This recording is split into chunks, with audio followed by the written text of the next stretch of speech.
Finally নিপুণ অ্যাপে কিন্তু তোমাদের গণিত কোশ্চেন 6 এর অলরেডি দিয়ে দিছে। তো এইটাকে কেউ ভুয়া কোশ্চেন ভেবে এড়িয়ে যাও না, কারণ এমন যেন না হয় যে আগামীকাল যে এই কোশ্চেনটাই তোমরা হবো বাবা। এই মাত্র নিপুণ অ্যাপ থেকে এটা ডাউনলোড দেওয়া হয়েছে, তার মানে এটা কিন্তু 100% সঠিক। কেউ ভুল বা ভুয়া ভেবে এড়িয়ে গেলে এটা কিন্তু সম্পূর্ণ তোমার নিজের দায়ী। কারণ এখনো ইউটিউবে কিন্তু প্রচুর বিভ্রান্তি চলছে এবং ফ্যাক কোশ্চেন আপলোড হচ্ছে, যার ফলে রিয়েল কোশ্চেন কিন্তু অনেকে বিশ্বাস করতে চাচ্ছে না। তো যাই হোক, আমি বেশি কথা না বলে সোজা কোশ্চেনে চলে যাবো। দেখো তোমাদের কালকের কোশ্চেনটা কি আসবে। আমাদের আরো একটি চ্যানেল অবন এন্টারটেইনমেন্ট, যেখানে আপনাদের জন্য 3টি ফানি ভিডিও আপলোড করা হয়েছে। মুরগির দুধ খেলে বুদ্ধি বাড়ে, মিশন আন্ডারপ্যান্ট এবং লোডশেডিং। ভিডিওগুলো দেখে চ্যানেলটিকে সাবস্ক্রাইব করে আমাদের পাশে থাকবেন। ভিডিওর লিংক ডেসক্রিপশন এবং ফার্স্ট কমেন্টে রয়েছে।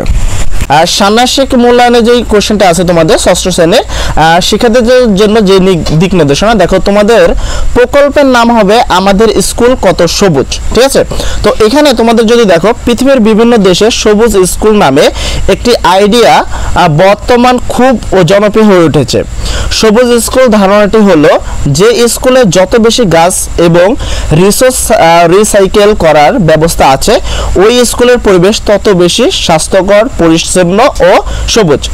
এই চমৎকার আইডিয়ার উপর ভিত্তি করেই তোমরা আজকে এই প্রকল্পে অংশগ্রহণ করবে, যার মাধ্যমে তোমাদের স্কুলের পরিবেশগত কিভাবে আরো সবুজ হয়ে যায় তা খুঁজে বের করতে হবে, ঠিক আছে। তো তোমাদের যদি একটু কাজটা খেয়াল করো, কাজটাকে আমরা যদি দেখো, প্রথম কাজ হলো তোমাদের বেঁচে থাকার জন্য প্রয়োজনীয় অক্সিজেন মাপি এবং দলগতভাবে দলগত 1 এবং একক কাজ করতে হবে। মানে এককভাবে তোমাদের কাজটা করতে হবে, পাশাপাশি দলগতভাবে কাজ করতে হবে যে কিভাবে অক্সিজেন মাপা যায়। তো আমরা অবশ্যই এই ভিডিওর অতি তাড়াতাড়ি কিন্তু তোমাদের যে অ্যান্সার সেটা আপলোড দিয়ে দিব। পরে যদি তোমরা এখানে দেখো, আমাদের গ নাম্বার কোশ্চেনটা হলো কি গাছের তোমাকে খ নাম্বারটা হলো কাগজের অপচয় কমাই গাছ বাঁচাই। এটা তোমাদের জোরে কাজ করতে হবে। তো তোমাদের উদ্দীপকটা যদি একটু ঠিক করে পড়ে নাও, এই চমৎকার আইডিয়ার উপর ভিত্তি করেই তোমাদের আজকের এই প্রকল্পে অংশগ্রহণ করতে হবে। মানে এই যে আইডিয়াটা আছে যেটা সবুজ স্কুল, সেটার উপর ভিত্তি করে কিন্তু আজকে তোমাদের এই গণিত কোশ্চেনটা, ঠিক আছে, যার মাধ্যমে তোমাদের স্কুলের পরিবেশকে কিভাবে আরো সবুজ করা যায় তা খুঁজে বের করবে। এর জন্য তোমরা ডান পাশের কলামে বর্ণিত 3টি কাজ, মানে এই 3টি কাজ কিন্তু তোমাকে করতে হবে ধারাবাহিকভাবে। তো তারপরে আমরা যদি নিচে দেখি কাজ নাম্বার ক, মানে এই যে কাজটা বেঁচে থাকার জন্য প্রয়োজনীয় অক্সিজেন মাপে, সেটা তোমাদের এখানে কিছু পরিকল্পনা অর্থাৎ কিছু মান কিন্তু এখানে দিয়ে রাখছে। যদি খেয়াল করি, আমরা জানি যে গাছ পরিবেশ থেকে ক্ষতিকর কার্বন ডাই অক্সাইড গ্রহণ করে, বাতাসকে বিশুদ্ধ করে। তাহলে কার্বন ডাই অক্সাইড গ্রহণ করে বাতাসকে বিশুদ্ধ করছে। আবার গাছ যে অক্সিজেন তৈরি করে তাও নিঃশ্বাসের মাধ্যমে গ্রহণ করে আমরা কিন্তু বেঁচে থাকি। অর্থাৎ গাছ কিন্তু দুই জায়গায় কার্বন ডাই অক্সাইড করে বিশুদ্ধ এই জিনিসটাকে বাতাসকে বিশুদ্ধ করছে, পাশাপাশি অক্সিজেন দিয়ে আমাদেরকেও কিন্তু বেঁচে রাখছে। একটি বড় গাছ যেমন আম, কাঁঠাল, বট গাছ গড়ে প্রতি বছরে প্রায় তোমার কত 1 লক্ষ লিটার অক্সিজেন তৈরি করে। অর্থাৎ একটি বড় গাছ প্রতিদিন গড়ে প্রায় 274 লিটার অক্সিজেন তৈরি করে। এদিকে একটি ছোট গাছ যেমন গাঁদা অথবা গোলাপ গাছ গড়ে প্রায় 0.12 লিটার অক্সিজেন উৎপন্ন হয়। এবার চিন্তা করো একজন মানুষের প্রতিদিন কি পরিমাণ অক্সিজেন প্রয়োজন হয়। বিজ্ঞানীরা পরীক্ষা করে দেখেছেন যে একজন মানুষ গড়ে প্রতিদিন প্রায় 378 লিটার অক্সিজেন গ্রহণ করে। চলো আমরা তাহলে একটা হিসাব করি যে তোমাদের বিদ্যালয়ে যত গাছ আছে তার আর যত মানুষ আছে সবার জন্য পর্যাপ্ত পরিমাণ অক্সিজেন আছে কি। যদি না থাকে তাহলে কি পরিমাণ অক্সিজেন বৃদ্ধি করা যায় সেই পরিকল্পনা গ্রহণ করতে হবে। দলগত কাজ, তোমাদের আরেকটা কাজ দেখো, দলের সঙ্গে আলোচনা করে তোমাদের বিদ্যালয়ে গাছের সংখ্যা এবং মোট জনসংখ্যার ভিত্তিতে নিচের সমস্যাগুলো সমাধান করতে। অর্থাৎ তোমাদের বিদ্যালয়ে কতগুলো গাছ রয়েছে সেটা গুনবা এবং তোমাদের মোট শিক্ষার্থী কত আছে সেটা কিন্তু গুনবা। আর নিচে একটা সমস্যা দেওয়া রয়েছে, যে সমস্যাটা তোমাদের দলগতভাবে করতে হবে।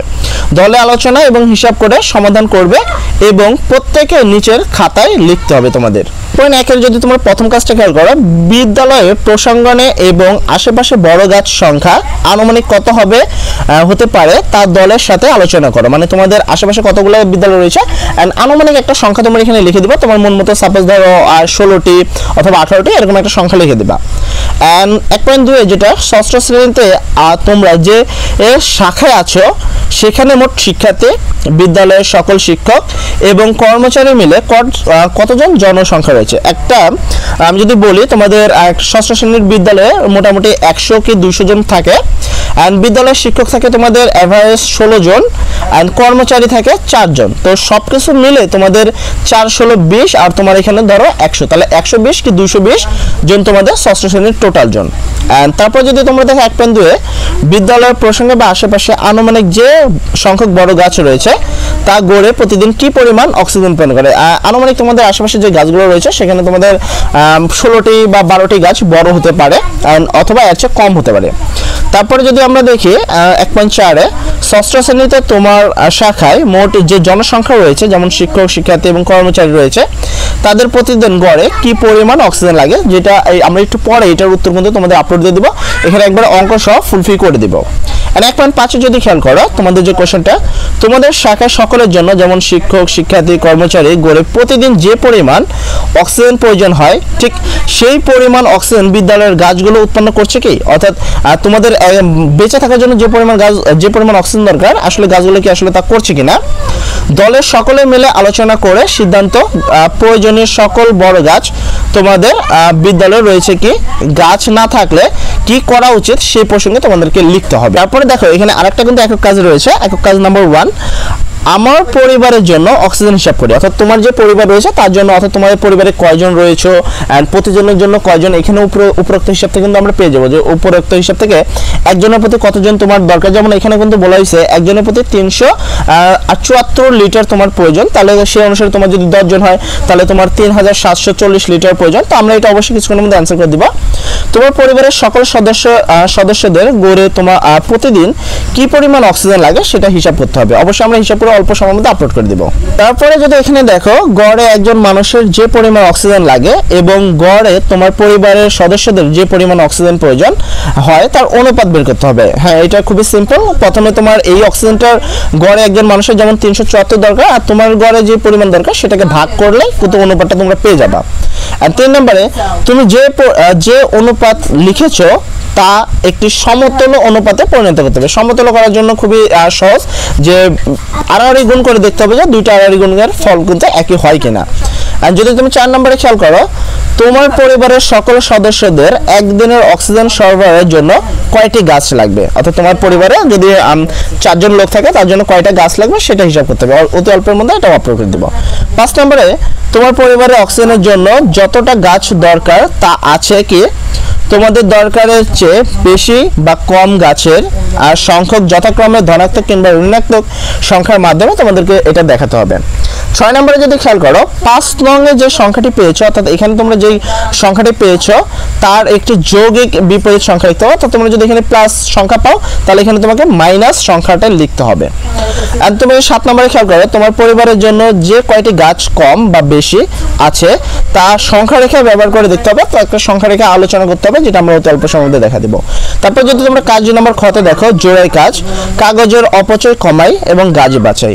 তাহলে তোমাদের জোড়াই কাজ যে কাজটা করতে হবে কাজের অপচয় কমানোর জন্য, এখানে দেখো উদ্দীপক লেখা আছে এবং এখানে একটা চিত্র দেওয়া আছে এবং A4 পেজে তোমাকে কিন্তু এই কাজটা করতে হবে। মোটামুটি এখানে তোমার কিন্তু 10,000 পাতার কথা বলছে। দেখো আমাদের দৈনন্দিন জীবনে বিভিন্ন ধরনের কাজে কাগজ ব্যবহার করে থাকি। তোমরা কি জানো এই কাগজে কি তৈরি করা যায়? এই কাগজ তৈরির একটি প্রধান কাঁচামাল হলো কাঠ, যা আমরা গাছ থেকে পাই। অর্থাৎ কাগজ তৈরির জন্য কাঠ দরকার, যেটা আমরা অ্যাকচুয়ালি গাছ থেকে পাই। তাহলে এখান থেকে কাগজ থেকে বোঝানো হচ্ছে যে একটা গাছ থেকে মোটামুটি 10,000 পাতা পাওয়া যায় A4 পেজের। হিসাব করে দেখা গেছে যে একটি বড় গাছ যেমন আম বা বট গাছ থেকে প্রায় 10,000 পাতা A4 পেজ সাইজে তৈরি করা যায়, যেটা আমি মাত্র বললাম। তাহলে মানুষ যত বেশি গাছ ব্যবহার করবে আমাদের তত বেশি গাছ লাগানো লাগবে। এই কারণে আমরা যদি সচেতন হয়ে গাছ লাগাই বা গাছ ব্যবহার করি, আমাদের গাছ কাটার পরিমাণ কমাতে হবে এবং অক্সিজেনের পরিমাণও কিন্তু অনেকটা বাড়াতে হবে। তারপর যদি একটু নিচে খেয়াল করো, জোরে কাজে নিয়ে সমাধান বের করবা এবং প্রত্যেকে নিজের খাতায় লিখতে হবে। অর্থাৎ এই যে কাজটা রয়েছে এটা তোমাদের জোরে কাজ করতে হবে, যে আমরা প্রতিদিন তোমার কতগুলো গাছ কাটছি এবং সেখান থেকে আসলে কতগুলো পেজ তৈরি হচ্ছে এন্ড অক্সিজেনের পরিমাণ বাড়ানোর জন্য এখানে বলা হয়েছে। তো এটা কিন্তু তোমাদের সমাধান করতে হবে, অতি অল্পের মধ্যে এটা আপলোড দিয়ে দিব আমরা। তোমাদের জোড়ায় কাজের যদি নির্দেশনাটা একটু খেয়াল করো, দেখো তোমার শ্রেণীর কাজের জন্য বিভিন্ন কাগজ ব্যবহার করে থাকে, যেমন পোস্টার পেপার, পুরাতন ক্যালেন্ডার বা A4 সাইজের কাগজ প্রকৃতি। যদি পোস্টার পেপার ব্যবহার না করে থাকে তবে পুরাতন ক্যালেন্ডার অথবা A4 সাইজের কাগজ ধরে হিসাব করো। কাগজের সংখ্যা হিসাব করায় প্রক্রিয়াটি দুজন আলোচনা করো এবং নিচের প্রশ্নগুলো করো। অর্থাৎ তোমাদের প্রথমে তোমাদের এই করতে হবে যে আসলে তোমাদের এখানে তোমাদের যেই শ্রেণী কক্ষ রয়েছে, শ্রেণী কক্ষে আসলে কতগুলো পেপার ব্যবহার করে সেটা নিয়ে তোমাদের আলোচনা করতে হবে। এন্ড এক নম্বরে যদি দেখো তোমরা দুজনে গত 5 মাস অর্থাৎ ফেব্রুয়ারি থেকে জুন মাস ষষ্ঠ শ্রেণীর সকল বিষয়ের জন্য আনুমানিক কতগুলো কাগজ ব্যবহার করেছো তা লিখো। অর্থাৎ দেখো তোমরা কতগুলো খাতা ব্যবহার করেছো, মোটামুটি একটা খাতায় কিন্তু তোমার 120 পেজ থাকে, তাহলে কয়টা খাতা হিসাব করছো সেই অনুসারে কিন্তু তোমরা গুণ করলে পেয়ে যাবে যে আসলে এই 5 মাসে তোমরা 5 দ্বারা গুণ করলে কিন্তু পেয়ে যাবে যে কতগুলো খাতা তোমরা ব্যবহার করেছো। এন্ড 2 নম্বরে যদি দেখো তোমরা দুজনেই ষষ্ঠ শ্রেণীতে ফেব্রুয়ারি মাস থেকে জুন মাসে মোট যে পরিমাণ কাগজ ব্যবহার করেছো তা যদি 1/3 হয়, 1/3 কম ব্যবহার করা হতো তাহলে তোমাদের ব্যবহৃত কাগজের সংখ্যা কত হতো। অর্থাৎ সাপোজ ধরো আমি 5 মাসে 5টা খাতা ব্যবহার করছি, 5টা খাতায় 500টা পেজ ছিল এবং 500টা পেজকে তুমি 3 দ্বারা ভাগ দিবা, তাহলে 500টা পেজকে 3 দ্বারা ভাগ দিলে তুমি এভারেজ কত পাচ্ছ, 175 সামথিং। তো এই 175টি খাতা কিন্তু কম লাগতো তোমাদের। দশমিক সংখ্যার ক্ষেত্রে পরবর্তী সংখ্যাটা নিতে পারো। এখন ধরো তোমার মোটামুটি আসলে 125.5, সেক্ষেত্রে তোমরা নিবা 126টি পাতা, ঠিক আছে, এটা কিন্তু এখানে বলা হয়েছে। আর 3 নম্বরে যদি খেয়াল করো 2 নংয়ের ক্ষেত্রে তোমাদের কাগজ ব্যবহারের হার শতকরা কত হয়েছে। অর্থাৎ আমরা এখানে যে পরিমাণ কাগজটা ব্যবহার করছি, ধরো এখানে তোমার 500 কাগজ ব্যবহার করছে, এখানে তোমার 125টা কাগজ ব্যবহার করছি, শতকরা হার করার জন্য 125 ভাগ 500 গুণন 100 দিতে হবে তোমাদের, মানে তোমাদের এই কম সংখ্যা ডিভাইডেড মোট সংখ্যা গুণন 100%, ঠিক আছে। এটা আমরা অতি অল্পের মধ্যে আপলোড কিন্তু দিয়ে দিব। তোমাদের এই কোশ্চেনটা যদি দেখো শতকরা পর 4 নম্বরে তোমাদের মধ্যে একজন প্রতি চতুর্থ দিনে একবার এবং অন্যজন প্রতি ষষ্ঠ দিনে একবার পোস্টার পেপার ব্যবহার করে, তাহলে 1 এপ্রিল থেকে শুরু করে 30 এপ্রিল অর্থাৎ 1 মাস পর্যন্ত তোমাদের মোট কতবার একই দিনে পোস্টার পেপার ব্যবহার করা হয়েছে। অর্থাৎ দেখো এগুলো চতুর্থ দিনে একবার করে, এই ষষ্ঠ দিনে, মানে প্রত্যেক সপ্তাহে এদের মধ্যে একবার মিল থাকে, তার মানে 1 মাসে মোটামুটি 4 বার এদের মধ্যে কিন্তু মিল থাকে। 5 নম্বরে ধরো তোমাদের শিক্ষক কিছু পোস্টার নিয়ে আসলেন এবং শ্রেণীকে 2টি পোস্টার ব্যবহার করতে বললেন। এবার শিক্ষক পোস্টার ব্যবহারের 3/5 অংশ তোমাদেরকে দিয়ে দিলেন, অর্থাৎ তোমরা যে পরিমাণ এখানে পোস্টার ব্যবহার করছো তাকে 3 দ্বারা গুণ এবং 5 দ্বারা ভাগ করবা, তাহলে কিন্তু পেয়ে যাবা, এবং বাকি অংশগুলো নিজের কাছে রেখে দিলেন। 1 নম্বর প্রশ্ন হলো তোমার শ্রেণীতে মোট শিক্ষার্থীর সংখ্যা কত ছিল সেটা বাই করতে হবে। এটা জাস্ট তুমি তোমার মতো বলে দিবা যে তোমার শিক্ষার্থী কত ছিল, এভারেজ তুমি 100 কি 200 বা 125 বলে দিবা। খ নম্বর শিক্ষক মোট কতগুলো পোস্টার পেপার নিয়ে এসেছিলেন, তো সেটা আমরা হিসাব করে একটু পর বলে দিব। এন্ড গ নম্বরে তোমাদেরকে দেওয়া অংশের মূল্য, মানে অংশের মূল্য 450 টাকা হলে প্রতিটি পোস্টার পেপারের মূল্য কত। তাহলে তোমাদের কয়টি পেপার দিচ্ছে এটা দিয়ে দেখতে হবে যে এতগুলো পেপার দাম এত 450 টাকা, 1 টাকার কত, তাহলে কিন্তু হয়ে গেছে, মানে একটা জাস্ট এইটাকে তোমার ওই পোস্টার সংখ্যা দ্বারা ভাগ দিলে তোমরা এটা পেয়ে যাবা। তারপর যদি তুমি এখানে খেয়াল করো কাজ নাম্বার গতে গাছের যত্ন করি বিশুদ্ধ পরিবেশ গড়ি। তোমরা তো বুঝতেই পারছো তোমাদের বেঁচে থাকার জন্য গাছ অতি জরুরি এবং গাছের যত্ন নেওয়া গুরুত্বপূর্ণ। তাহলে চলো একটা দলগত কাজের মাধ্যমে বিদ্যালয়ে বাগান করাই এবং গাছের যত্ন নিয়ে পরিকল্পনা করি। যেমন দলগত কাজ নাম্বার 2 রোপণ, মানে গাছ রোপণ করা। তোমার বিদ্যালয়ের বাগানে 2টি প্লান্ট তৈরি করো, অর্থাৎ এরকম গাছের উপরে তোমার যেটা প্লান্ট বলা হয়, মানে মাটি দিয়ে একটা কিছুর মধ্যে গাছ লাগানো, সেটা কিন্তু প্লান্ট বলা হয়, ঠিক আছে। সেটা এগুলো হলো প্লান্ট 1 এন্ড প্লান্ট 2, যেমন এখানে আছে প্লান্ট 1 এখানে প্লান্ট 2। দলের সদস্যরা আলোচনা করে তোমাদের এমন একটি প্লান্ট নির্বাচন করতে হবে যেখানে তোমরা অপেক্ষাকৃত বেশি ফুল গাছের চারা লাগাতে পারবে। সকালে আলোচনা করবে, ছবি একে চিন্তা করো এবং নিচের সমস্যাগুলো যেমন 1 থেকে 4 নম্বর সমস্যার সমাধানে তোমার নিজের খাতায় লিখতে হবে। তাহলে আমরা একটু সমস্যাগুলো দেখে নিব যে আমরা কিভাবে এই সমস্যাগুলো সমাধান করতে পারি। প্লান্ট 1 এবং প্লান্ট 2 তে দেখছি, এবং এখানে দেখো 5টা পুরো 4টা সমস্যা রয়েছে যা সমাধান করতে হবে।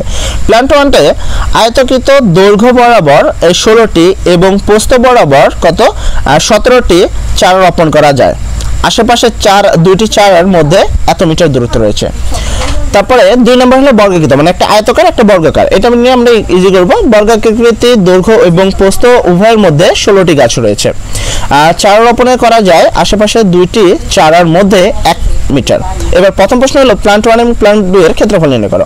এটা আয়তকারের ক্ষেত্রফল নির্ণয় করব, মানে দৈর্ঘ্য আর গুণন প্রস্থ করলে কিন্তু হয়ে যাবে, ঠিক আছে। এটা আমরা দৈর্ঘ্য গুণন প্রস্থ বের করে গুণ করে দিব।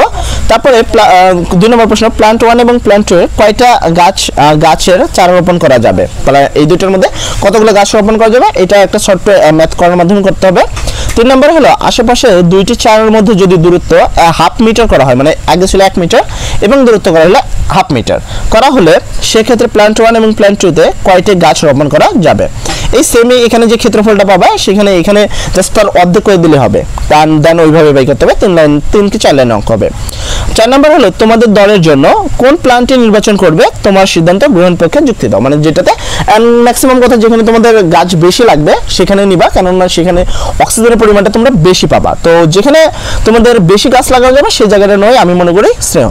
তারপরে যদি একক কাজ 2 দেখো গাছের যত্ন নেয় পরিকল্পনা। গাছ রোপণের পরে এবার গাছের যত্ন নেওয়ার পালা। বলা হয়ে থাকে যে সপ্তাহে মাত্র 2টি গাছের গোড়া পর্যবেক্ষণ করেই বুঝে ফেলা সম্ভব কখন গাছে পানি দেওয়া যাবে। গাছের চারপাশে থাকা মাটি যখন শুকিয়ে থাকবে তখনই গাছে পানি দিতে হবে।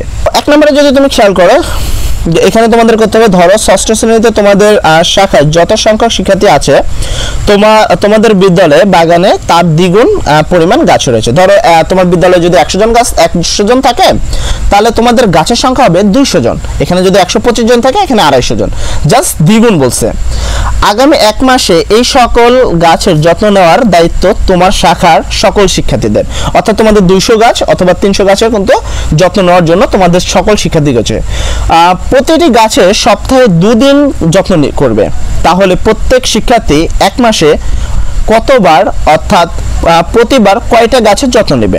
এবার ধরো তুমি 500 এখানে তুমি 100 জন শিক্ষার্থী তাহলে 200টা গাছ, এই 200টা গাছে তোমার প্রত্যেক সপ্তাহে 2 বার করে পানি দিতে হবে, মানে 4 সপ্তাহে 8 বার পানি দিতে হবে, একজনকে 8 বার দিতে হবে। তাহলে 1 মাসে তোমার দেখো তাহলে কত, তোমার একজনকে 8 বার দিলে 1 মাসে তোমার 4 সপ্তাহ, তার মানে হলো তোমার 8 যদি 4 দ্বারা গুণ করো যত হবে ততবার কিন্তু তোমাকে এই কাজটা করতে হবে, ঠিক আছে। তারপরে যদি তোমরা এই জিনিসটা খেয়াল করো, যদি 2 নম্বর কোশ্চেনের দিকে 2 নম্বর হলো যদি 1 মাসের শেষ সপ্তাহে তোমার শাখায় 1/5 অঙ্ক শিক্ষার্থী বিতর্ক উৎসবের জন্য বিদ্যালয়ের বাইরে থেকে, তবে অবশিষ্ট শিক্ষার্থীদের প্রত্যেকে উক্ত সপ্তাহে প্রত্যেকবার কতগুলো গাছকে যত্ন নেওয়ার দায়িত্ব পালন করতে হবে। মানে তোমাদের 1/5 অংশ ধরো 200 জনের মধ্যে তোমার 5 অংশ চলে গেল, মানে 40 জন রইলো। 200 জনের মধ্যে তোমার 40 জন রইলো, এবার এই 200 জনের গাছ এই 40 জনকে করতে হবে, তাহলে কতগুলো গাছ লাগাতে হবে এইটা আমরা ইজিলি বলে দেবো। তারপরে অঙ্ক নাম্বার 3 যদি মনে করো সাপোজ যদি এটা তো তোমার 200 জন হয়, 200 জন 5 দ্বারা ভাগ করলে 40 জনের যদি তুমি 200টা গাছ দাও তাহলে 40-এর তুমি যদি 200টা গাছ দাও তাহলে তোমার কত হবে, মোটামুটি 50টা, এক একজনের পক্ষে 50টা গাছের মতো হবে। তারপরে যদি দেখো মনে করো তোমরা গাছ রোপণের জন্য বাগানে মাটি খননের কাজ পরিকল্পনা, মানে গাছ লাগানোর জন্য মাটি খনন করছো।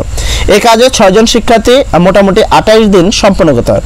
6 জন শিক্ষার্থী 28 দিনে গাছগুলো লাগাতে হয়। তোমার শ্রেণীর সকলে মিলে যদি এই কাজটা করো তাহলে কতদিন লাগবে। এবার ধরো তোমার 6 জনের লাগছে এতদিন, তাহলে তোমার হলো 200 জনের কত লাগছে, তাহলে আমরা এটাকে 28 গুণন 200 ভাগ 6 দেব, যত হবে ততদিন। তারপরে যদি আমরা একটু খেয়াল করি এখানে দিন বলছে, মানে ইজিলি বাই করতে পারবে তোমরা। তারপরে 5 নম্বরে আজকের বিভিন্ন কাজ থেকে তুমি কি নতুন শিখলে তা নিয়ে 2টি বিষয় লিখতে হবে তোমাদেরকে।